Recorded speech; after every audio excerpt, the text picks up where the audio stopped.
Hey everyone, स्वागत है आप सभी का मेरे YouTube channel learning academy by Varsha पर। तो आज हम अगेन करने वाले हैं साइंस का PYQ। ठीक है, इससे पहले हमने क्लास 6 क्लास तक कर ली हैं PYQ की। आज ये हमारी 7th क्लास होने वाली है। और अगर अभी तक आपने जा कर के उन्हें नहीं देखा है तो जा कर के देखेगा, आपको इनसे काफ़ी हेल्प होगी, एक अंदाज़ा मिलेगा कि जो एग्ज़ाम में आपका जो पेपर आता है किस तरीका आता है, जो एग्ज़ाम का लेवल है आपको वो देखने के लिए मिलेगा कि क्वेश्चंस हार्ड बन के आते हैं, इजी बन के आ रहे हैं, या फिर आपका मॉडरेट लेवल का पेपर है ना। तो इससे आपको बहुत सारे आइडिया होंगे। और जो क्वेश्चन का जो तरीका है बनाने का, कि वो उसमें आपके असर्शंस और रीज़न्स आते हैं, आपकी मैचिंग आती है। ठीक है, इसके अलावा आपके स्टेटमेंट्स आते हैं, है ना। स्टेटमेंट्स उनमें पूछा जाता है कि कौन सा सही है कौन सा गलत है। ठीक है, इसके अलावा डायरेक्ट जो आपके मल्टीपल चॉइस भी आते हैं। और डीप में जो कुछ चीज़ें क्या होती है, क्वेश्चन इस तरीके बने होते हैं कि कंसेप्ट आपको अच्छे से पता है नहीं, उस टॉपिक की आपको डीप नॉलेज है या नहीं, तो वहाँ से क्या होता है कि आपको अंदर से कुछ चीज़ें पूछ ली जाती हैं। तो इस PYQ के करने से आपको बहुत सारी चीज़ें क्लियर हो जाती है। और प्लस आपका खुद का क्या लेवल है, आप कहाँ पर स्टैंड कर रहे हो, कितना आप इसको गेन कर पा रही हो एग्ज़ाम में या PYQ में, तो उससे आपको बहुत अच्छा एक अंदाज़ा होता है। देखो, जो मॉक टेस्ट होते हैं अच्छी बातें हमें देने चाहिए, बट मॉक से भी जो बेस्ट होता है ना, आपका मॉक टेस्ट से बेस्ट होता है आपका कौन, आपके PYQ। तो PYQ अगर आप करेंगे तो श्योरिटी ज़्यादा होगी आपका खुद की तैयारी का पता करने की, कि आप कितने ज़्यादा तैयार हैं। ठीक है, कितने तैयार हैं आप, तो इस चीज़ का पता अच्छे से लग पाता है PYQ से। देखो, मॉक टेस्ट भी बुरे नहीं हैं, आप दे सकते हो, पर लेकिन मैं प्रेफर करूँगी PYQ को ही। ठीक है, मेरी प्रेफरेंस PYQ ही रहेगी, क्योंकि उससे ज़्यादा अंदाज़ा लगता है। क्योंकि मॉक टेस्ट तो किसी के हार्ड भी हो सकते हैं, है ना, किसी के ईजी भी हो सकते हैं। और मतलब पता नहीं किस तरह के क्वेश्चन वहाँ पे बनाए हुए होंगे, अपने अपने हिसाब से बनाए हुए होते हैं। बट PYQ क्या होता है, आपका बिल्कुल as it is question paper होता है जो आपका एग्ज़ाम में आता है। ठीक है ना, तो उससे आपको बहुत ज़्यादा हेल्प होती है। तो मेरी प्रेफरेंस यही रहेगी कि आप जितनी ज़्यादा हो सके PYQ करें। और यहाँ पर आप खुद भी देख रहे होंगे कि मैं PYQ ही आपको ज़्यादा करा रही हूँ, सिर्फ और सिर्फ इसलिए कि उसी से अंदाज़ा ज़्यादा लगता है। ठीक है ना।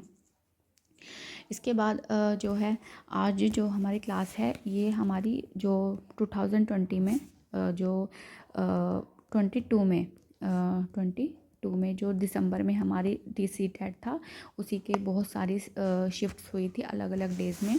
तो उसी से ही रिलेटेड आज का भी PYQ है जो वहाँ पर पूछा गया था।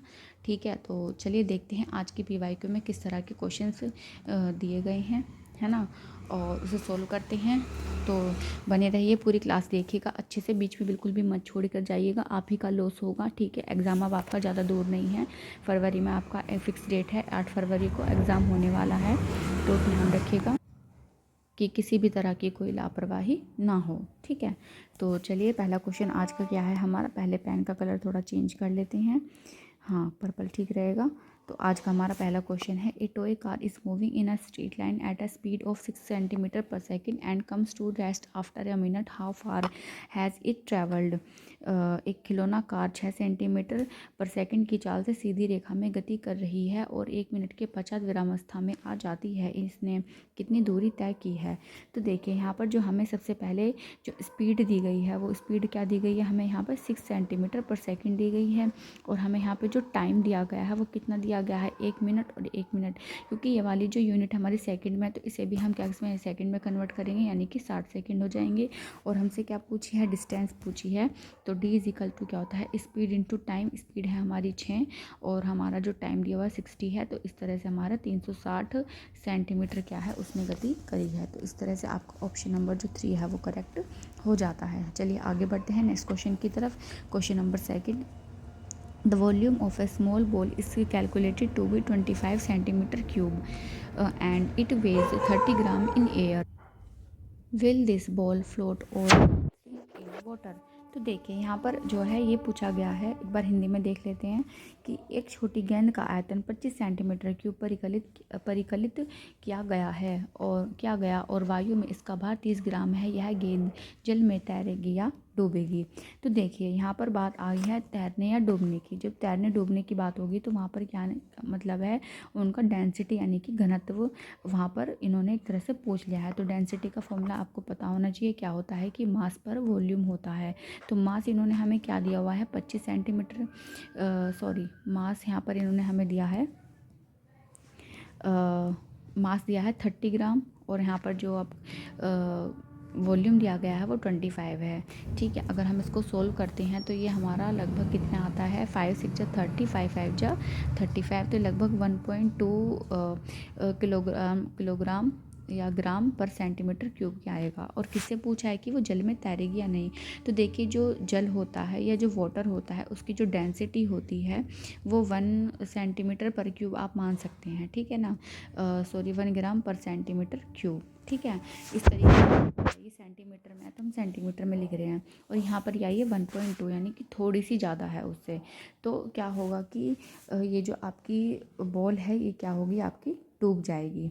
क्या है, तो ऑप्शन नंबर जो यहाँ पर आपका क्या है, फर्स्ट क्या है आपका, वो करेक्ट होगा। ठीक है, तो क्योंकि उसका वेट ज़्यादा है और इसका यहाँ पर जो जल है हमारा उसकी डेंसिटी कम है, तो जिसकी वजह से क्या होगा, वो उसके अंदर डूब जाएगी। इसके बाद है आपका नेक्स्ट क्वेश्चन नंबर 3। देखो, हो सकता है इस क्वेश्चन में ये भी हो कि क्योंकि बस 0.2 का ही यहाँ पर डिफरेंस है तो वो आंशिक डूबी भी रह सकती है। बट लेकिन यहाँ पर क्या है कि अगर हमें बेस्ट ऑप्शन चूज़ करना होगा तो हम डूबेगी, क्योंकि देखो वो उससे भारी है, तो भारी के हिसाब से तो देखो वो डूब जानी चाहिए। तो इस हिसाब से क्या है कि ऑप्शन नंबर यहाँ पर फर्स्ट यहाँ पर करेक्ट लगाया गया है। ठीक है, इसके बाद है question number 3, which property of the filament in a bulb make it glow. तो क्या है, बल्ब में तंतु का कौन सा गुण उसे प्रदीप्त करता है। तो देखिए, उच्च प्रतिरोध एवं उच्च गलनांक, निम्न प्रतिरोध एवं उच्च गलनांक, निम्न प्रतिरोध एवं निम्न गलनांक, उच्च प्रतिरोध एवं निम्न गलनांक। तो जो हाई रेजिस्टेंस और हाई मेल्टिंग पॉइंट की वजह से क्या होता है कि जो बल्ब का फिलामेंट है वो ग्लो करता है। तो ऑप्शन नंबर फर्स्ट यहाँ पर क्या होगा, आपका करेक्ट होगा।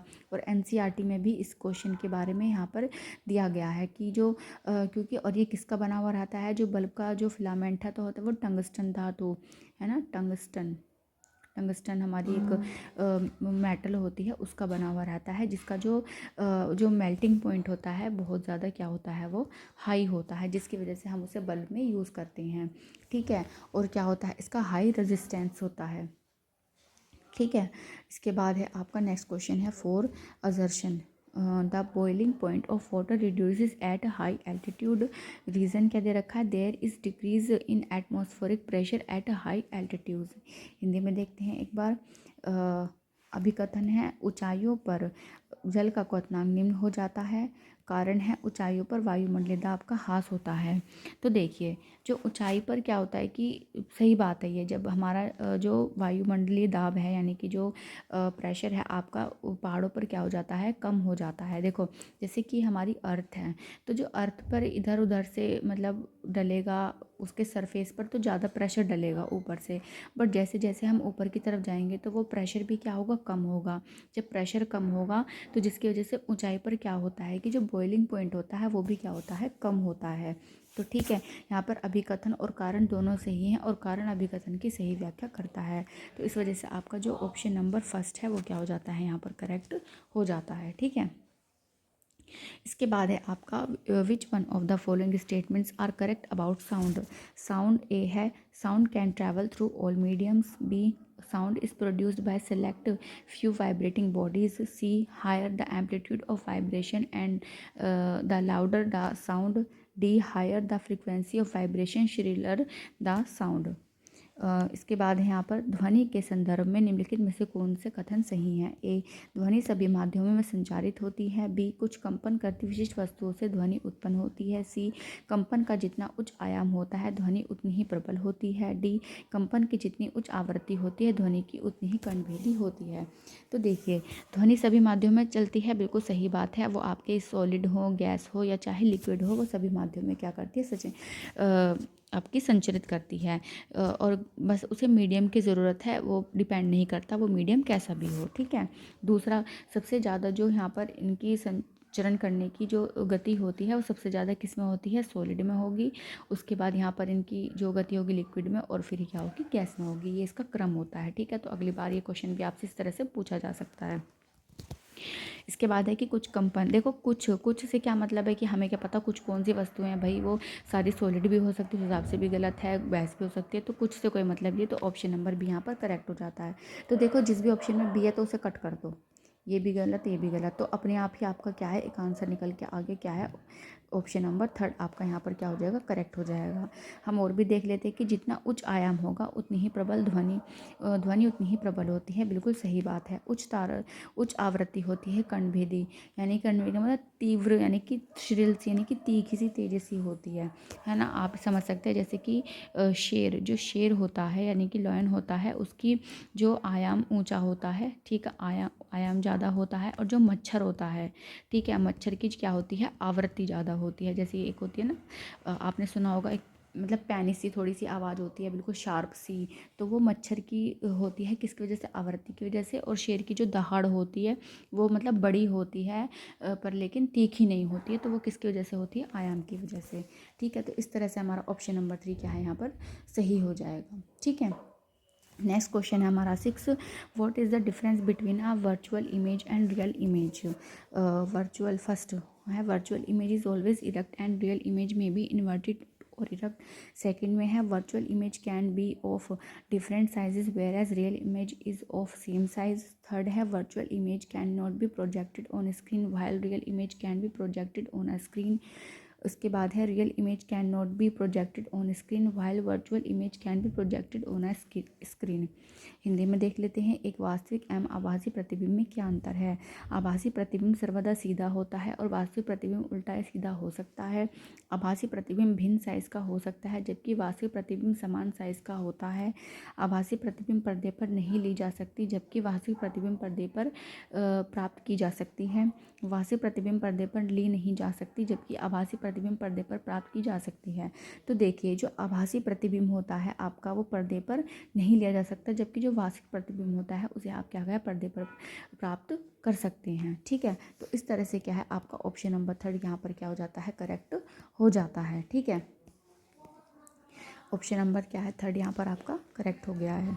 तो आप इसको समझिए एक बार फिर से कि जो देखो यहाँ पे जो सर्वदा वाली बात नहीं आएगी, बिल्कुल भी करेक्ट नहीं है। आभासी प्रतिबिंब भिन्न साइज का हो सकता है जबकि वास्तविक समान नहीं, ऐसा भी कंपलसरी नहीं है, तो इसलिए ये स्टेटमेंट भी गलत हो जाता है। वास्तविक प्रतिबिंब पर्दे पर नहीं, ये स्टेटमेंट भी यहाँ पर गलत है। वास्तविक प्रतिबिंब को तो हम पर्दे पर ले सकते हैं जबकि आभासी प्रतिबिंब को हम पर्दे पर नहीं ले सकते, तो जिसका वजह से आपका जो ऑप्शन नंबर 3 है वो क्या हो जाता है, यहाँ पर करेक्ट हो जाता है। इसके बाद आता है question number 7, identify the following. तो ए है every object exerts unit force on every other object. B force acting on a unit area of a surface. और सी है नॉन कॉन्टैक्ट फोर्स। तो हमें इन ऑप्शंस को पढ़ के मतलब स्टेटमेंट्स को पढ़ के ऑप्शंस को करेक्ट चूज़ करना है। तो अब एक बार हिंदी में देख लेते हैं।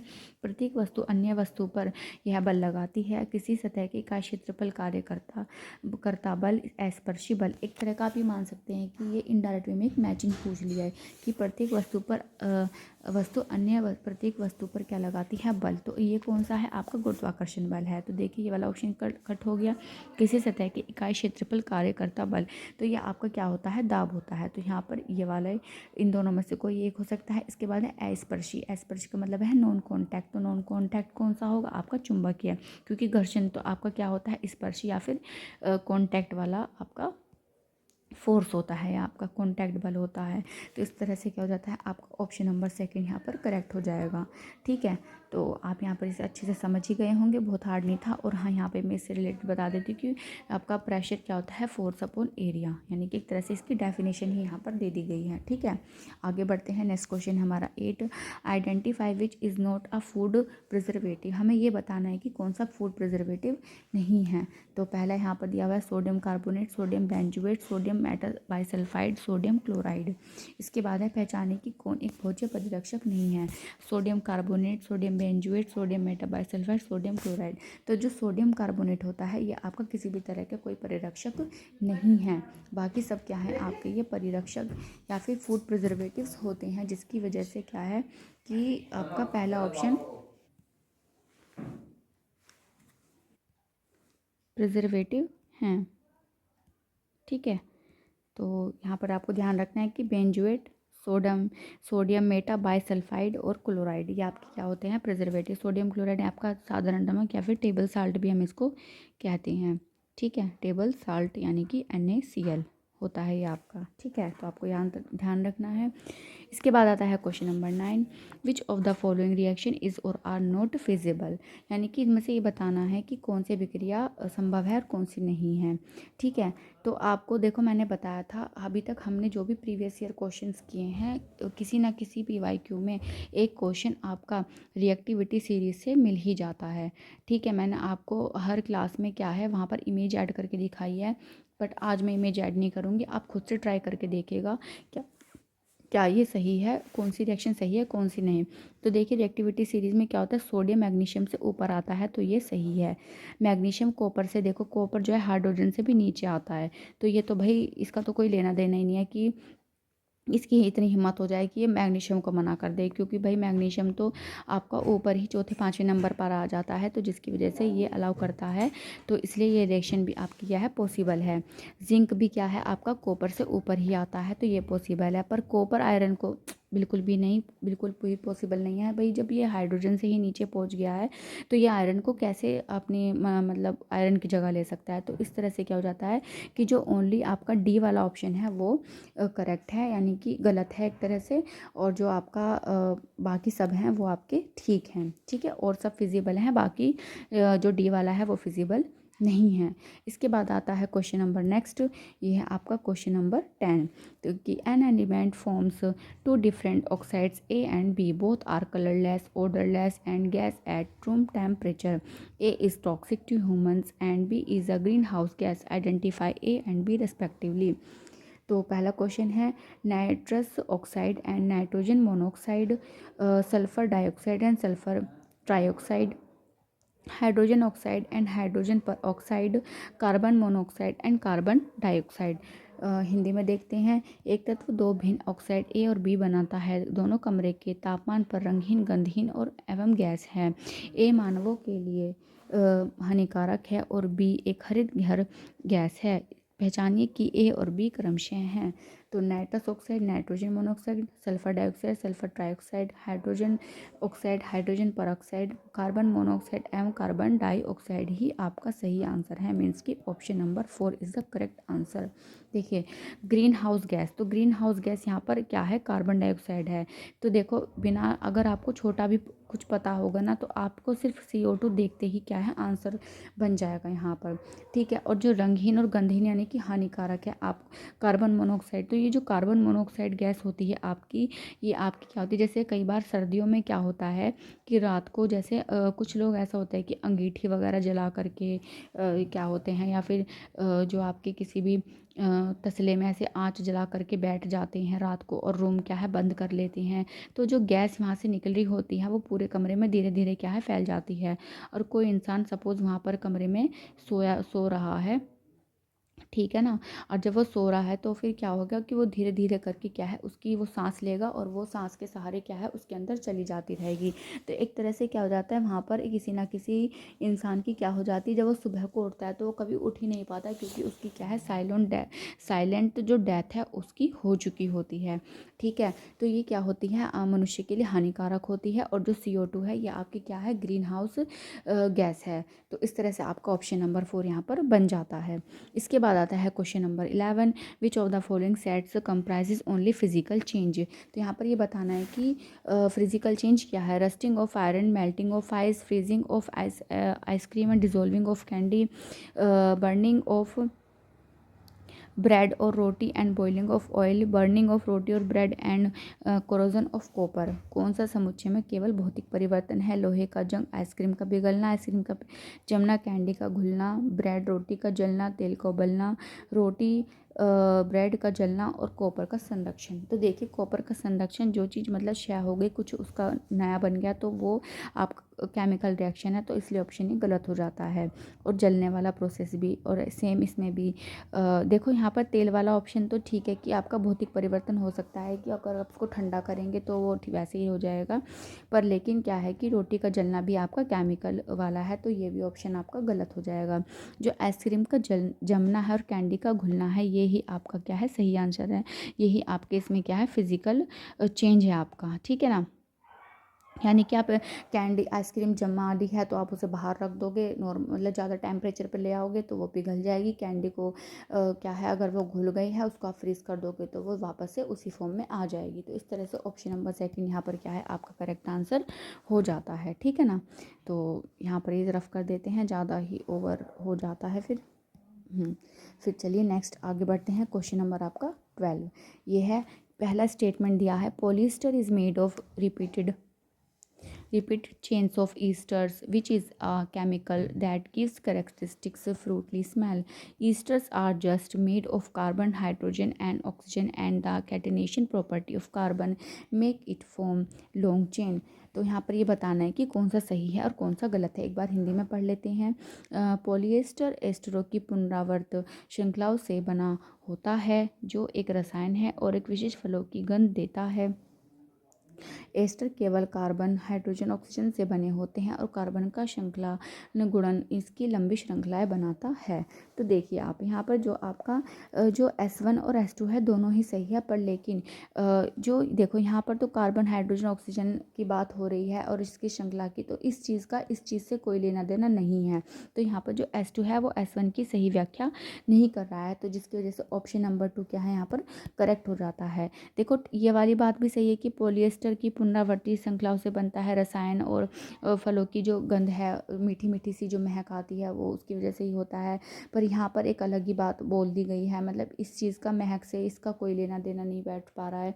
तो इस तरह से क्या है कि स्टेटमेंट सही है, पर लेकिन जो S2 की व्याख्या है वो S1 की सही व्याख्या नहीं कर रहा है, ठीक है। इसके बाद है question number 13। If ammonium chloride which is used as fertiliser and sodium chloride are mixed together and heated, what is likely to happen? Neutralization of sodium chloride, sublimation of ammonium chloride, decomposition reaction, combination reaction। यदि ammonia chloride जो एक उर्वरक के रूप में प्रयुक्त होता है और सोडियम क्लोराइड को एक साथ मिश्रित कर गर्म किया जाए तब क्या होने की संभावना है? सोडियम क्लोराइड का उदासीनीकरण, अमोनियम क्लोराइड का ऊर्ध्वपातन, विघटन अभिक्रिया और संयोजन अभिक्रिया। तो देखिए जब जो अमोनियम आपका जो ये अमोनियम क्लोराइड होता है, ये क्या होता है कि अगर आप इसको मतलब गर्म करते हैं, ठीक है, तो ये ठोस से डायरेक्ट यानी कि ये सॉलिड फॉर्म से डायरेक्ट क्या बन जाता है, गैस में कन्वर्ट हो जाता है। तो ये वाला जब प्रोसेस होता है ये आपका किस में आता है, ये आता है आपका सब्लिमेशन में, ठीक है, सॉलिड से गैस में बदलना। तो इस तरह से ये हमारा जो ऑप्शन सेकंड है वो यहाँ पर क्या है, करेक्ट हो जाता है कि इसका क्या हो जाता है, ऊर्ध्वपातन हो जाता है, ठीक है। तो इस तरह से आपको याद रखना है। और आपको ये भी चीज़ याद रखनी है कि जब आपको जो लिक्विड होता है उसको जब गैस में कन्वर्ट करते हैं तो वो आपका इवेपोरेशन वाला प्रोसेस होता है, ठीक है ना। इसके अलावा जब अगर गैस होती है, गैस से अगर कोई चीज़ लिक्विड बन रही है तो वो आपका कंडेंसेशन होता है, ठीक है, कंडेंसेशन होता है।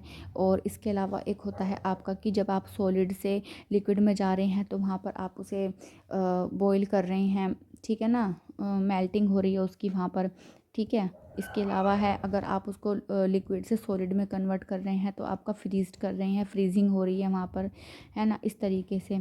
तो आपको ये सारे चेंजेस आपस में एक दूसरे में किस तरीके से कैसे हो रहे हैं, ऐसे भी क्वेश्चन बन के आ सकता है। तो आपको ये चीज़ें भी यहाँ पर क्या है, याद रखनी होंगी, ठीक है ना। तो अब यहाँ पर से चलो हटा देते हैं इनको, बहुत ज़्यादा फिर मैसी हो जाता है सब कुछ। तो ऑप्शन नंबर आपका सेकंड बिल्कुल सही है, ठीक है। फिर चलते हैं आप नेक्स्ट क्वेश्चन की तरफ। नेक्स्ट क्वेश्चन है हमारा 14, ठीक है, नेक्स्ट क्वेश्चन है हमारा 14। तो देखते हैं इसमें, Sejal has 2 colourless solution X and Y. She adds turmeric solution to X and Y. X turns yellow and Y becomes brick red. Then she pours Y into X and red color starts fading, what can you conclude about the nature of x and y। ठीक है, एक बार हिंदी में भी देख लेते हैं, तब देखेंगे कि ऑप्शंस इनसे क्या कह रहे हैं। सृजल के पास दो रंगीन विलियन एक्स और वाई हैं, वह एक्स और वाई में हल्दी का विलियन डालती है, एक्स पीला हो जाता है और वाई ईंट समान लाल हो जाता है, तब वह वाई को एक्स में डालती है और लाल रंग हल्का होना आरंभ हो जाता है। आप एक्स और वाई की प्रकृति के विषय में क्या निष्कर्ष निकाल सकते हैं। तो देखिए यहाँ पर ये वाला जो क्वेश्चन है हमारा, ये इंडिकेटर से रिलेटेड है। किससे? इंडिकेटर, यानी कि जो यहाँ पर टर्मरिक है आपका, जो हल्दी है यहाँ पर एज ए इंडिकेटर यूज़ किया है। और हमें पता है कि जब किसी हल्दी किसी एसिड के ऊपर डाली जाती है तो वो एज इट इज़ रहती है, सेम रहता है, कोई चेंज नहीं होता। और जब किसी बेस पर उसको डाला जाता है तो क्या होता है, उसका कलर रेड हो जाता है ना। बेस क्या हो जाता है, रेड हो जाता है। तो यहाँ पर देखिए, तो जब उसको पीला, जब वो पीला हो गया, एक्स पीला हो रहा है, तो यानी कि क्या है, वो आपका अम्ल ही रहेगा। और जो वाई है वो आपका लाल हो जाता है, तो वो क्या है, आपका क्षार है। ठीक है। और जब क्या होता है कि जब वाई को एक्स में डालती है, लाल रंग हल्का होना आरंभ हो जाता है। तो मतलब इतना भी ज़्यादा कुछ पढ़ने की ज़रूरत नहीं है, बस इतना ही है कि एक्स क्या है यहाँ पर अम्ल है और वाई क्या है यहाँ पर क्षार है। तो इस तरीके से क्या होता है कि ऑप्शन नंबर वाई यहाँ पर क्या हो जाता है, करेक्ट, सॉरी थर्ड करेक्ट हो जाता है। ठीक है। इसके बाद आता है क्वेश्चन नंबर 15 क्या कह रहा है, which one of the following statement is true about excretory system in animals. The major excretory product in humans is urea, aquatic animal have no need to excrete, animals like lizard excrete ammonia gas, humans urine normally consists of 50% water and 50% urea. प्राणियों के उत्सर्जन तंत्र के संदर्भ में निम्नलिखित में से कौन सा कथन सत्य है। मानवों में मुख्य उत्सर्जन उत्पाद यूरिया है, जलीय प्राणियों को उत्सर्जन की गई कोई आवश्यकता नहीं है, छिपकली जैसे प्राणी अमोनिया और गैस उत्सर्जित करते हैं, मानव मूत्र में सामान्यतः 40% जल और 40% यूरिया होता है। तो इसमें से हमें सही बताना है। तो सही हमारा क्या होगा, हमारा सही ऑप्शन होगा ए, कि जो मेजर एक्सक्रीटरी प्रोडक्ट इन जो ह्यूमन होता है वो यूरिया होता है। ठीक है। बाकी यहाँ पे जो जलीय जो एक्वेटिक एनिमल्स होते हैं, have no need to excrete, क्यों नहीं, वही वो तो बिल्कुल करते हैं, ये सही बात है।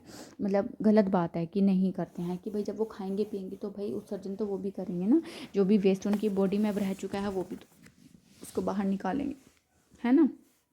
इसके अलावा कि जो animals like lizards excrete ammonia, नहीं, अमोनिया गैस रिलीज़ नहीं करती हैं वो वहाँ पर करती हैं यूरिक एसिड, जैसा वाइट अगर आपने देखा होगा उनकी पोटी ऐसी होती है तो वो यूरिक एसिड होता है वहाँ पर। Human urine normally consist 50% water and 50% urea, नहीं ऐसा नहीं है, 50% वाटर होता है, कुछ परसेंट जो बचता है आपका 45% या 5% उसमें यूरिया होता है।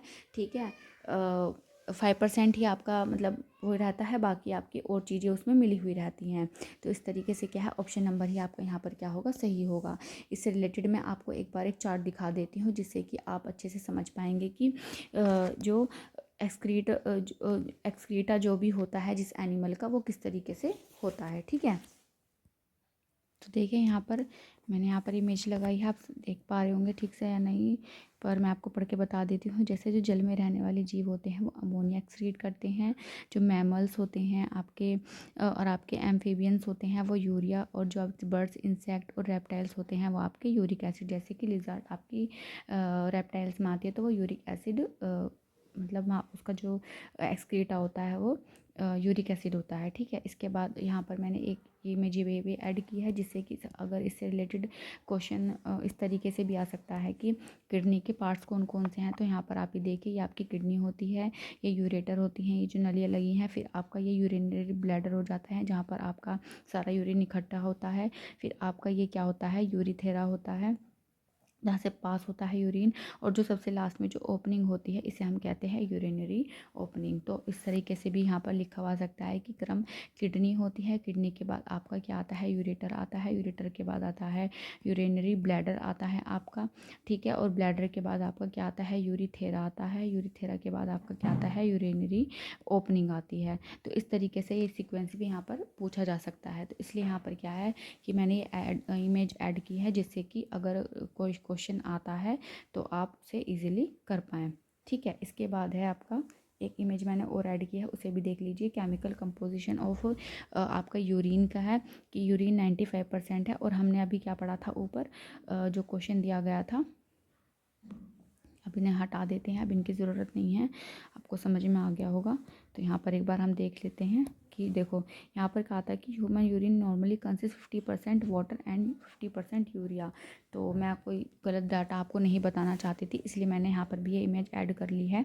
आप देखिए कि जो आपका यूरिन होता है, एक मिनट रुकिए, ये जो आपका यूरिन होता है 95% होता है, ठीक है, जिसमें कि 90% वाटर होता है, 5% सॉल्यूट होते हैं, जैसे नाइट्रोजनस होते हैं, जैसे यूरिया, यूरिक एसिड या क्रेटेनिन होते हैं, अदर नॉर्मल्स होते हैं आपके, ये इतने होते हैं, ठीक है। तो 5% के अंदर ही आपका यूरिया भी होगा और 95% बाकी क्या होता है आपका वाटर होता है, ठीक है। तो कोई कन्फ्यूज़न ना रहे, इसलिए मैंने ये इमेज यहाँ पर ऐड कर दी थी, ठीक है। तो अब आपको अच्छे से समझ में आ गया होगा। अब आगे बढ़ते हैं और आपका जो आंसर क्या है यहाँ पर, फर्स्ट जो आपका ऑप्शन नंबर करेक्ट है। आगे बढ़ते हैं, क्वेश्चन नंबर 16 आ गया है हमारा। क्वेश्चन नंबर 16 में पढ़ लेते हैं हम क्या कहा गया है। 16 में हमसे बोला गया है कि while observing the onion cell under microscope one can notice many blank looking large X structure in the cytoplasm, while the same structure in chick cells are smaller in size. X provides turgidity which gives the shape of the cell and also stores water and nutrients. X is a storage house of amino acids and sugars. What is X? तो देखिए ये आपका होता है vacuoles. एक बार मैं हिंदी में पढ़ देती हूँ। सूक्ष्मदर्शी के नीचे प्याज की कोशिकाओं का परीक्षण करते हुए कोई कोशिका द्रव्य में अनेक खाली दृष्टिगत वृहद एक्स संरचनाएं देख सकता है, जबकि कपोल कोशिकाओं की समान संरचना आकार में छोटी होती है। एक्स स्थिति प्रदान करता है जो कोशिकाओं को आकार देता है और जल एवं पोषक तत्वों का भंडारण करता है। एक्स अमीनो अम्ल एवं शर्कराओं का भंडार गृह है। एक्स क्या है?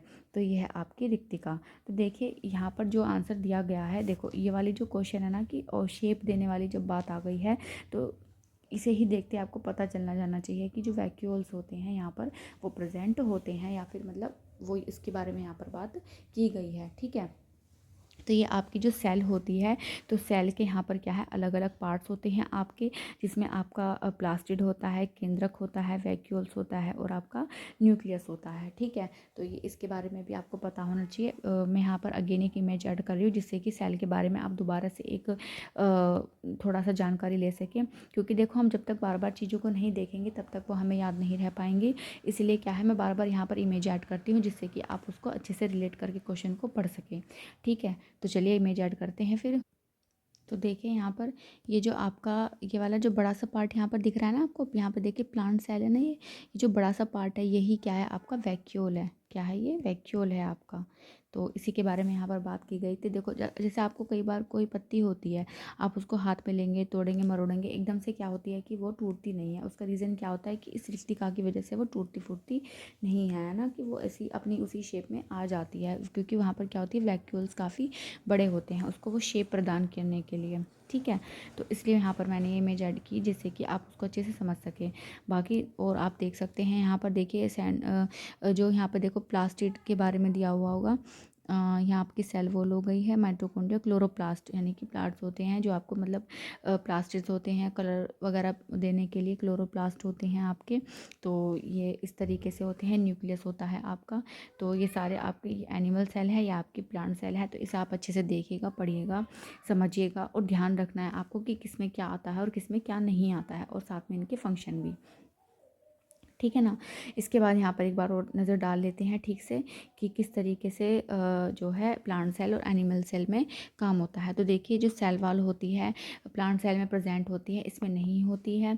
Nucleus usually lies near periphery due to vacuole nucleus present near the centre. Centrosome is usually absent in higher plant cells except lower motile cells. Usually centrosome is present that helps in formation of spindle fibers. Plastids are present except fungi, plastids are absent. तो याद रखना है जो plastids होते हैं जैसे chlorophyll वगैरह जो होता है इसी की वजह से होता है, तो वो आपको प्लांट में वो खाने बनाने की ज़रूरत है तो वो सिर्फ यहाँ पर मौजूद होगा और यहाँ पर मौजूद नहीं होगा। माइटोकॉन्ड्रिया आर जनरली स्फेरिकल और oval in shape, mitochondria are generally tubular in shape. तो देखिए पहली बात तो याद रखना है कि माइटोकॉन्ड्रिया दोनों में होता है। तो रही बात शेप की, तो यहाँ ओवल होते हैं और यहाँ पे ट्यूबुलर शेप होते हैं, यानी कि ट्यूब की फॉर्म में कुछ इस तरीके से, है ना। इसमें होता है सिंगल लार्ज सेंट्रल वैक्यूल, मैंने अभी आपको दिखाया ना सिंगल सा बड़ा सा था एक, तो प्रेजेंट होता है। Many vacuoles occur while which are smaller in size. तो काफ़ी सारे होते हैं बट लेकिन कैसे होते हैं, छोटे छोटे होते हैं। इसके बाद है cytoplasm during cell division usually divides by cell plant plate method. Cytoplasm divides by furrowing और cleavage method. Plant cell are capable of forming all the amino acids coenzymes and vitamins. Animal cell cannot form all the amino acid, enzyme, coenzyme and vitamins. Lysosomes present are less in number, lysosomes present are more in number. तो आपको ध्यान रखना है animals में क्या होता है, lysosomes तो आपके ज़्यादा होते हैं और एनिमल में क्या होते हैं, सॉरी प्लांट में होते हैं आपके लाइसोसोम कम होते हैं। तो आपको छोटी छोटी चीज़ें हैं आपकी सेल से रिलेटेड जो आपको यहाँ पर ये याद रखनी है, ठीक है ना। देखो क्वेश्चन अगर आप देखो वही वाली बात है, दूसरों से अलग होना है, पेपर पास करना है, तो थोड़ी सी अलग चीज़ें हार्ड चीज़ें भी हमें करनी पड़ेंगी। थोड़ा सा आपको लग रहा होगा कि कितना कॉम्प्लिकेटेड सा है, कैसे याद करेंगे और नहीं हो पाएगा, पर लेकिन जब हम करने बैठते हैं, थोड़ा याद रखेंगे, चीज़ों को बार बार पढ़ेंगे तो क्या होगा कि वो चीज़ें हमें अच्छे से याद हो जाएंगी, जिसकी वजह से हमें क्वेश्चन करने में भी कोई प्रॉब्लम नहीं आएगी, ठीक है। तो बढ़ते हैं क्वेश्चन नंबर 17 की तरफ। अजर्शन है penguin have thin skin and less fat, reason है penguins huddle together to keep each other warm. तो हमें बताना है कि क्या अजर्शन और रीज़न दोनों ठीक हैं, गलत हैं, कैसे हैं, एक बार हिंदी में देख लेते हैं। पेंगुइनों की में त्वचा पतली और कम वसा होती है। पेंगुइन एक दूसरे को गर्म रखने के लिए एक दूसरे से सटे खड़े रहते हैं। तो हाँ भाई ये बात तो बिल्कुल सही है, सटे खड़े रहते हैं, पतली नहीं होती है भाई, मोटी होती है, तभी तो भाई इतनी ठंडी बर्फीले इलाके में वो रह पाते हैं। तो यहाँ पर क्या है कि जो आपका अजर्शन यानी कि जो अभिकथन है पहले वाला वो गलत है और लेकिन कारण क्या है, सही है। तो ऑप्शन नंबर 4 क्या है यहाँ पर आपका सही आंसर हो जाएगा। इसके बाद आता है आपका question number 18, which of the following represent correct matching. तो यहाँ पर हमें मैचिंग करनी है, तो अगेन मैं आपको बता रही हूँ जो सबसे ईजी हो सबसे पहले उसे पकड़ लो। तो देखिए जो वायरस होता है भाई, बेचारा वायरस जो होता है जब तक कि दूसरे के अंदर एक तरह की आत्माएं, मान लो इसे आप क्या कह लो, आत्माएं, अपने कहानियाँ वगैरह भूत वूत की सुनी होंगी, पता होगा आपको। तो एक तरह की आत्मा है और आत्मा कब काम करती है, जब वो दूसरे के शरीर में चली जाती है, ठीक है ना। तो जब ये दूसरे के शरीर में जाएगी तभी काम करेगी। तो need a host organism to reproduce, यानी कि अपने बच्चे मतलब बनाने के लिए, अपनी यहाँ ताकत दिखाने के लिए इसे क्या है, दूसरे की ज़रूरत है, यानी कि एक का सेकंड। अब एक का सेकंड कहाँ है, अब एक का सेकंड सिर्फ और सिर्फ एक ही में ही है और कहीं नहीं है। तो यहीं से क्या है आपका ऑप्शन का सॉरी क्वेश्चन का जो आंसर है वो मिल जाएगा। इसके बाद है आपका बैक्टीरिया। तो बैक्टीरिया क्या है, used in preparation of medicine में, है ना। तो अच्छे बैक्टीरिया भी होते हैं, कुछ बैड बैक्टीरिया भी होते हैं। तो अच्छे बैक्टीरिया को मेडिसिन बनाने में भी यूज़ करते हैं। तो बी का फर्स्ट यहाँ पर ये है। इसके बाद है आपका प्रोटोजोआ। तो प्रोटोजोआ क्या होता है आपके अमीबा। अमीबा मतलब जो प्रोटोजोआ होते हैं वो आपके अमीबा होते हैं, ठीक है ना। तो प्रोटोजोआ की कैटेगरी में इनको रखा जाता है, अमीबा को। जैसे अमीबा परेमिशियम ये आपके प्रोटोजोआ में भी आते हैं, ठीक है। तो इसी का 4 का है, इसी में ही है। इसके बाद आता है आपका फंजाई। फंजाई कैसे होते हैं आपके, मल्टी सेलुलर होते हैं। तो डी का 3rd। तो इस तरह से क्या है, एक ऑप्शन को ही करके ही एक आंसर ही निकाल के आप अपने ऑप्शन यानी कि अपने आंसर को फाइंड कर सकते हैं, ठीक है। इसके बाद क्वेश्चन नंबर 19 है, identify the reason for considering loamy soil as the best top soil to grow plants. तो इसके आंसर इसका है, it has nearly the same amount of large and small particles, it has good water holding capacity, it has humus in it, it is heavy and has little air. तो हिंदी में देखते हैं, पौधे उगाने के लिए दुमटी मृदा को उत्तम ऊपरी सतह मृदा मानी जाने के लिए कारण की पहचान कीजिए। इसमें लगभग समान मात्रा में छोटे एवं बड़े कण होते हैं, इसकी जल धारण क्षमता उत्तम है, इसमें खाद ह्यूमस है, यह भारी है और इसमें हवायु थोड़ी है। तो देखो जो वायु तो थोड़ी नहीं होती है, तो डी जहाँ जहाँ है उसे कट कर दो, ये रहा तो ये वाला ऑप्शन नहीं है। इसके बाद इसमें खाद होता है, ठीक है, जल धारण भी उत्तम होता है, तो देखो यहाँ बी नहीं दे रखा, तो ऑप्शन नंबर फर्स्ट क्या है यहाँ पर आपका करेक्ट हो जाएगा। छोटे छोटे कण होते हैं, बिल्कुल सही। तो इस तरह से ऑप्शन नंबर जो 1 है वो यहाँ पर आपका सही आंसर बन जाएगा, ठीक है। बाकी सब मैं यहाँ से हटा देती हूँ। Option number is the correct answer is here. 20 identify the plant with unisexual flower. तो यूनिसेक्सुअल फ्लावर के बारे में बताना है, एक लिंगी पुष्प का पौधा पहचानिए। तो आपका पपाया है, और इसके दूसरे एग्जांपल्स क्या थे, हमने जो कल वाले PYQ में किए थे, जो इससे पहले थे, कॉर्न थे, पपाया और आपका कुकुम्बर, ये आपके क्या होते हैं, यूनिसेक्सुअल फ्लावर्स होते हैं, ठीक है। बाइसेक्सुअल में आते हैं आपके रोज़, मस्टर्ड और पिटोनिया। तो इन्हें हटा देते हैं, सिर्फ करेक्ट आंसर को ही रहने देते हैं। तो पपीता इज़ द करेक्ट आंसर। इसके बाद है question number 21, identify the statement that are true about the scientific enterprises. Scientist make public their understanding through carefully written papers, posters and reports. Most scientists are men because males are better at scientific thinking. Science is not a creative field and scientists rely heavily on empirical data to settle claim about nature. Most cherished idea in science can be disapproved, falsified और modified. तो एक बार हिंदी में भी देख लेते हैं question. उन कथनों की पहचान कीजिए जो वैज्ञानिक उद्यम के विषय में सत्य हैं। वैज्ञानिक अपनी समझ को सावधानीपूर्वक लिखित पत्रों, पोस्टरों और रिपोर्टों द्वारा सार्वजनिक करते हैं। अधिकांश वैज्ञानिक पुरुष हैं क्योंकि वैज्ञानिक चिंतन में पुरुष बेहतर हैं। वैज्ञानिक सृजनात्मक क्षेत्र नहीं है और वैज्ञानिक प्रकृति के विषय में कोई तथ्य स्थापित करने के लिए अनुभवजन्य आंकड़ों पर निर्भर करते हैं। विज्ञान के सबसे अधिक संजोए गए विचारों को अस्वीकार, झुठलाया या रूपांतरित किया जा सकता है। तो देखो यहाँ पर सबसे पहली बात कि जो सही बताना है आपको, तो देखो यहाँ सही पहला ऑप्शन जो है आपका कि लिखित पत्रों, पोस्टरों, हाँ जो रिसर्च होती हैं, पेपर छपते हैं, तो उसी द्वारा ही वो क्या करते हैं, उसको सार्वजनिक करते हैं, सही बात है। अधिकांश पुरुष वैज्ञानिक है, नहीं, ऐसा कुछ नहीं है, फीमेल्स भी वैज्ञानिक हो सकती हैं। तो जो बी वाला ऑप्शन है, जहाँ जहाँ है सबको कट कर दो, ठीक है। तो यहाँ भी नहीं है, यहाँ भी है, यहाँ पे है, तो ये तीनों तो ऑप्शन है ही नहीं, तो आप बचा एक, तो फिर ए और डी ही आपका क्या होगा, आंसर होगा। इसे देख लेते हैं, सी को। वैज्ञानिक सृजनात्मक क्षेत्र नहीं है, क्यों नहीं है भाई, यहाँ तो बहुत सारी क्रिएटिविटी होती है, तो ये ऑप्शन भी आपका क्या हो जाता है, गलत हो जाता है। विज्ञान के सबसे अधिक संजोए गए विचारों को अस्वीकार, झुठलाया, रूपांतरित किया जा सकता है, हाँ तो किया जा सकता है, बिल्कुल। देखो अगर मेरे लिए यहाँ पर समझाने का सबसे बेस्ट तरीका होगा, जो एटॉमिक थ्योरी की पढ़ी होगी आपने, कि अलग अलग क्या है, साइंटिस्ट ने अपनी अलग अलग एटम को से रिलेटेड थ्योरीज दी थी, बट क्या हुआ था कि जो पिछला वैज्ञानिक था, अगले वाले वैज्ञानिक ने पिछले वाले वैज्ञानिक की जो थ्योरी थे उसमें कुछ ना कुछ कमी निकाल दी थी, उसे झुठला दिया था। तो सबसे बेस्ट तरीका है इस तरह की जो पैडागोजी के क्वेश्चंस को समझने का। तो इस तरह से क्या होता है, आपका जो ये है ऑप्शन नंबर जो 4 है वो आपका करेक्ट हो जाता है, ठीक है। इसके बाद आगे बढ़ते हैं क्वेश्चन नंबर 22। क्वेश्चन नंबर 22 में कहा गया है, The science textbook often have colored boxes with interesting stories of past. One such story is about the working of the stomach was discovered by Dr. William Beaumont when his patient Alexis Saint Martin was badly hit by a shotgun. What are the objectives of science teaching learning that are fulfilled by including the above in the textbook? To develop a historical perspective, to develop an understanding of the nature of science, to develop an appreciation of how an incident gives rise to discoveries, to reduce the burden of content by including fun stories। Hindi में देखते हैं एक बार। विज्ञान की पाठ्य पुस्तकों में भूतकाल की रुचिपूर्ण कहानियाँ प्राय रंगीन बॉक्सों में दी गई हैं। एक कहानी ऐसी है कि आमाशय की कार्यविधि की खोज तब हुई जब चिकित्सक विलियम बीमांट के मरीन अलेक्स सेंट मार्टिन एक बंदूक की गोली से पूरी तरह घायल हुए। विज्ञान शिक्षण अधिगम के वे कौन से उद्देश्य हैं जो उपरोक्त को पाठ्य पुस्तक में सम्मिलित करने से पूर्ण हो रही हैं?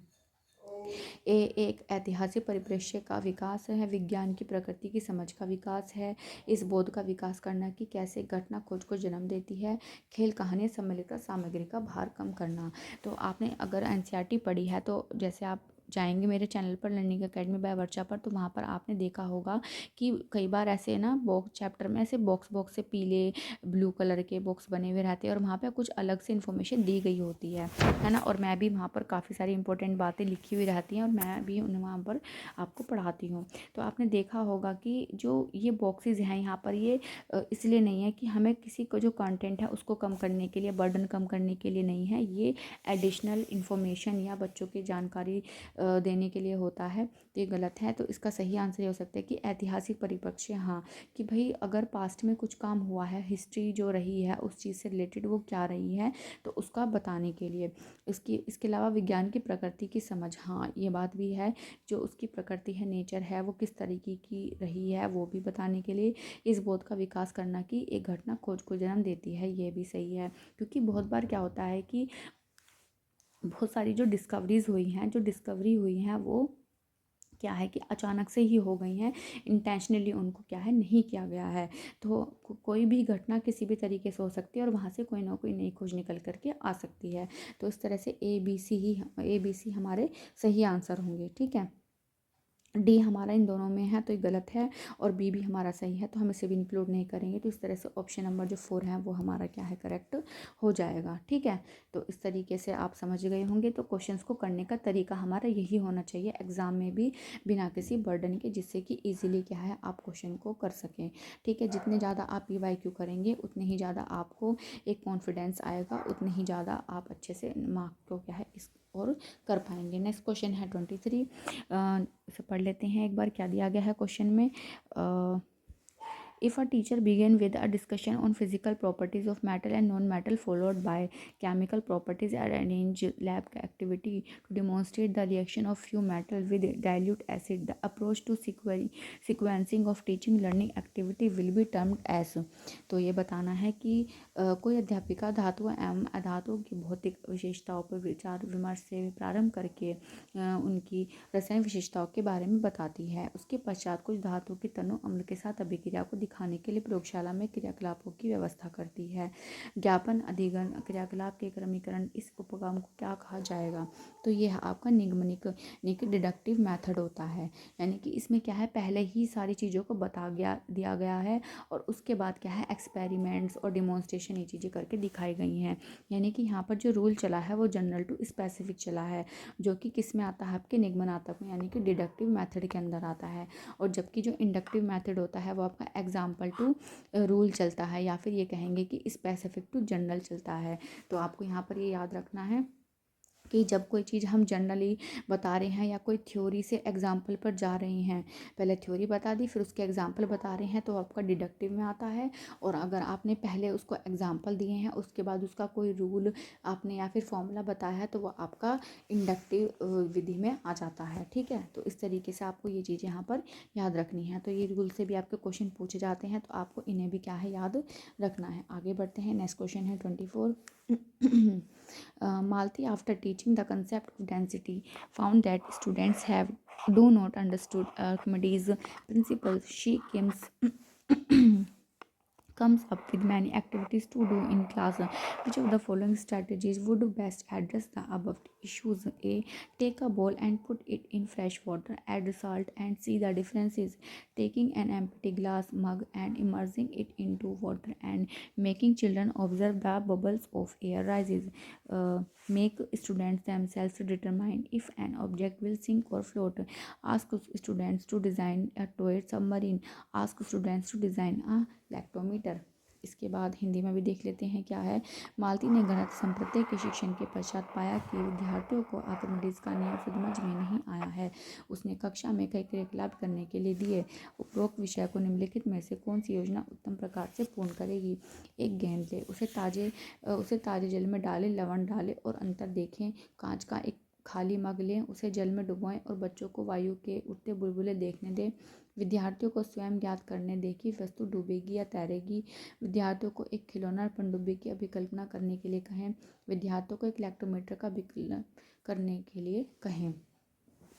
बनाने के लिए कहें। तो देखिए यहाँ पर जो स्टूडेंट होगा सबसे ज़्यादा एक्टिव यहाँ पर होगा, यहाँ पर होगा, ठीक है ना। इसके अलावा जो एक्टिव होगा वो यहाँ पर भी होगा, यहाँ पर भी ज़्यादा एक्टिव होगा, यानी कि उसकी जो सेंसेस होंगी जहाँ पर ज़्यादा इन्वॉल्व होंगी।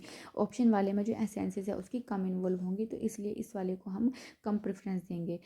ऐसा नहीं है कि गलत है, बस इतना है कि इनके मुकाबले में ये उतना ज़्यादा बेस्ट नहीं है। तो इसलिए हमारा जो BCDE वाला आंसर है, यानी कि जो ऑप्शन नंबर सेकंड है, वो क्या हो जाता है, करेक्ट हो जाता है, ठीक है। इसके बाद है आपका question number 25। According to NCF 2005 in the upper primary stage science curriculum which of the following is recommended? A. Systematic experimentations need to be introduced to verify theoretical principles. Most concepts should be arrived at by an inductive approach. Vocational education needs to be integrated with science activities and experiments suggested are inexpensive and use readily available material. एक बार हिंदी में भी देख लेते हैं। राष्ट्रीय पाठ्यचर्या रूपरेखा 2005 के अनुसार उच्च प्राथमिक स्तर पर विज्ञान पाठ्यचर्या में निम्नलिखित में से क्या अनुशंसित है? सैद्धांतिक नियमों को सिद्ध करने के लिए सुव्यवस्थित प्रयोगों को प्रस्तावित करने की आवश्यकता है। एक आगमनात्मक उपागम द्वारा ही संपत्तियों तक पहुंचना चाहिए। व्यावसायिक शिक्षा विज्ञान के साथ असमाकलित होनी चाहिए। सुझाए गए क्रियाकलाप एवं प्रयोग सस्ते और सरलता से उपलब्ध सामग्रियों से किए जाने चाहिए। तो देखिए पहली चीज़ तो यह है कि जो सिद्धांत नियमों को सिद्ध करने के प्रयोगों को प्रस्तावित करने की आवश्यकता है। हाँ ठीक है ये, बट लेकिन उस हिसाब से देखते हैं आगे भी। एक आगमनात्मक देखो आगमनात्मक में हमने अभी ऊपर पढ़ा था कि जनरल से स्पेसिफिक होता है, जबकि जो साइंस या फिर मैथ पढ़ाने के लिए जो आपका स्पेसिफिक टू जनरल वाला जो रूल होता है वो बेस्ट माना जाता है। तो ये ऑप्शन यहाँ पर नहीं होगा, तो बी वाला यहाँ से हट चुका है। इसके अलावा व्यावसायिक शिक्षा विज्ञान के साथ समाकलित करनी होनी चाहिए। तो देखिए यहाँ पे जो ऑप्शन देखो चूज़ किया गया है वो ऑप्शन नंबर डी है, ठीक है ना, अकॉर्डिंग टू ऑफिशियल आंसर की। बट क्या है कि हमें उसके हिसाब से जाना पड़ेगा। अगर हम वोकेशनल एजुकेशन की यहाँ पर जो बात कर रहे हैं कि मतलब करके सीखने वाली, यानी कि बच्चों को अच्छे से करना, बट NCF की भी यहाँ पर बात हुई है। तो यहाँ पर NCF में वोकेशनल एजुकेशन की तो इस तरह की कोई बात नहीं है। हाँ एक्टिविटी से रिलेटेड यहाँ पर बात हुई है कि वो सस्ते भी हों, सरलता से उपलब्ध हों। तो उस हिसाब से जो बेस्ट यहाँ पर ऑप्शन होगा वो डी ही होगा, ठीक है।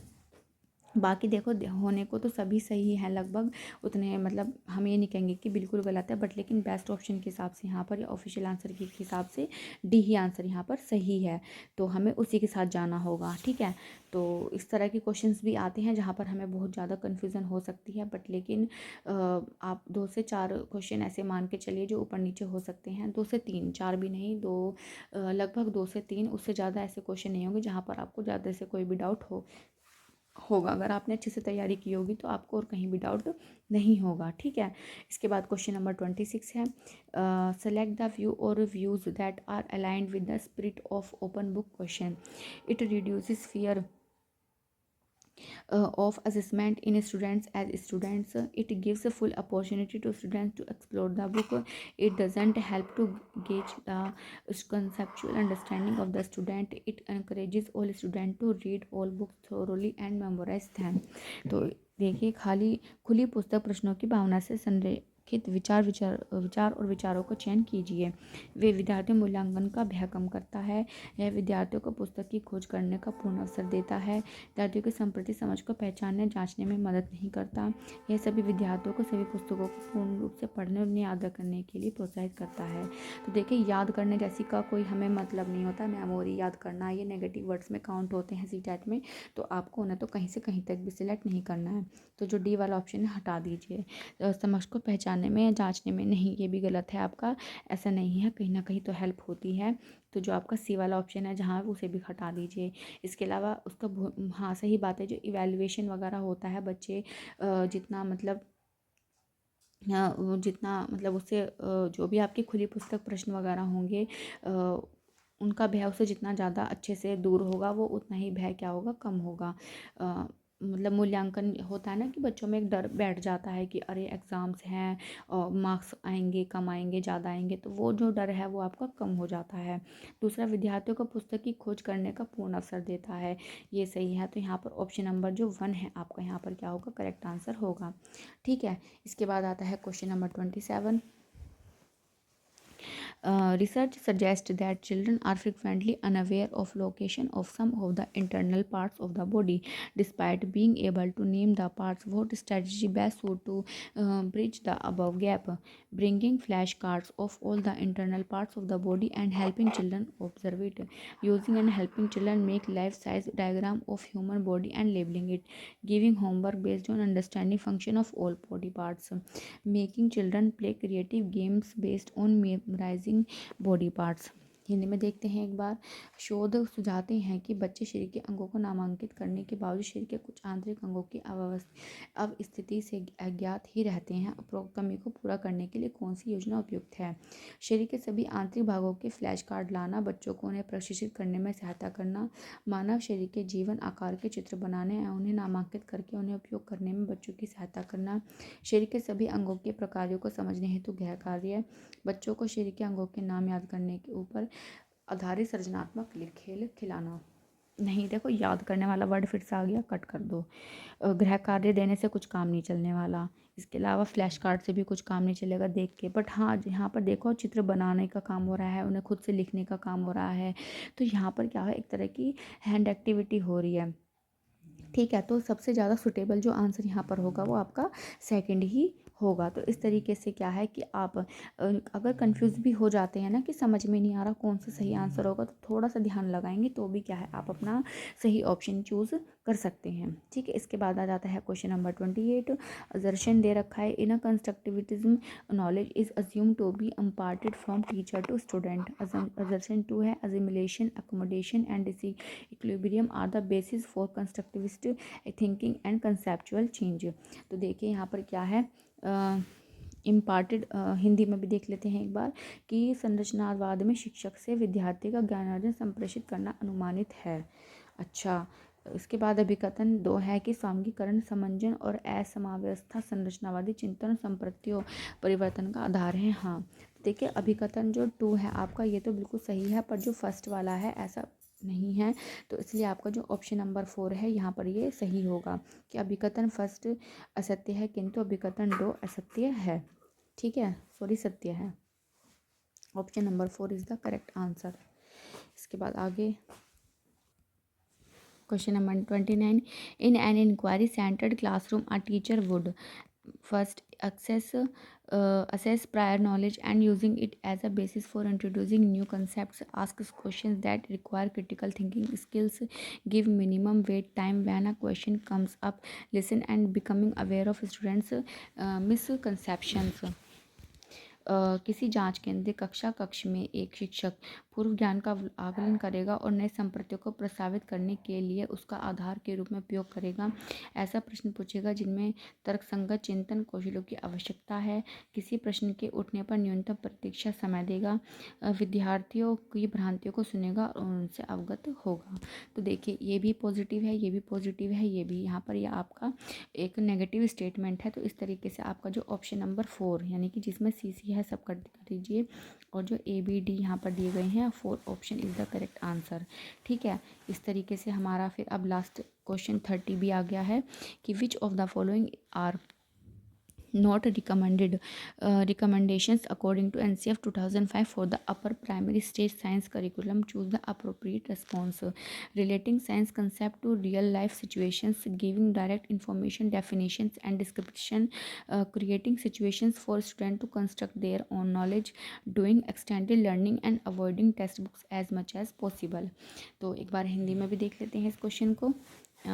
उच्च प्राथमिक स्तर के विज्ञान पाठ्यचर्या के लिए प्रश्न, राष्ट्रीय पाठ्यचर्या रूपरेखा 2005 के अनुसार निम्नलिखित में से कौन उसकी अनुशंसाएं नहीं है?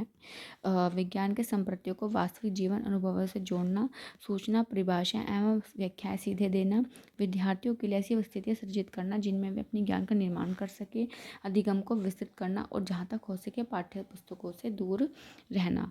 तो देखो ये भी करना चाहिए, है ना, और ये भी करेंगे। पर जो ये वाला जो ऑप्शन है कि सूचना परिभाषा नहीं, ऐसा कुछ नहीं है। वहाँ पे हम सब जो भी चीज़ें बच्चों को समझाते पढ़ाते हैं वो जस्ट उनकी जो चीज़ों को समझने के लिए होता है, ना कि वहाँ पे सूचनाएं परिभाषा देने के लिए। ठीक है, तो ऑप्शन बी यहाँ पर आपका करेक्ट नहीं है। तो ये दोनों हट चुके हैं आपके। हाँ, नहीं तो बताना है, मैं 1 मिनट कन्फ्यूज़न हो गया यहाँ पे छोटा सा। यहाँ पर हमें आंसर देना है नहीं, जो हमें नहीं है। तो ये वाला ऑप्शन के मतलब क्वेश्चन के अकॉर्डिंग ये वाला ऑप्शन हमारा सही होगा। और विस्तृत करना जहाँ तक हो सके पाठ्य नहीं, दूर रखने का भी कोई ऐसा कोई मोटिव नहीं होता है। तो बी और डी वाला क्या है हमारा यहाँ पर आंसर सही होगा। ठीक है, बी और डी। तो ये आंसर हमारा सही है। और इस तरीके से क्या है, हमने अपने आज के PYQ के सभी 30 क्वेश्चंस कर लिए हैं। होपफुली आपको सभी क्वेश्चन अच्छे से समझ में आए होंगे और आपको एक अंदाज़ा भी लगा होगा कि किस तरीके से क्वेश्चन बन के आते हैं आपके CTET में। ठीक है, तो इसी तरह से आप क्या है पढ़ते रहिए। ठीक है, अच्छे से अपनी तैयारी करते रहिए और मेरे चैनल के साथ जुड़े रहिए। साइंस की वीडियोज़ वहाँ पर पड़ी हुई हैं सारी, उन्हें जा कर के देखिएगा। सारी कुछ डिटेल में वहाँ पर दिया गया है, सारा कुछ आपका एग्ज़ाम ओरिएंटेड है, कुछ भी इधर उधर की चीज़ें नहीं हैं। और जो PYQ हैं आप इन्हें भी कंटिन्यू रखिएगा। ठीक है, बहुत हेल्प इनसे होने वाली है। जब आप एग्ज़ाम देंगे तो आपको अंदाज़ा हो ही जाएगा। और तो मिलते हैं फिर नेक्स्ट वीडियो में, तब तक के लिए बाय एंड टेक केयर।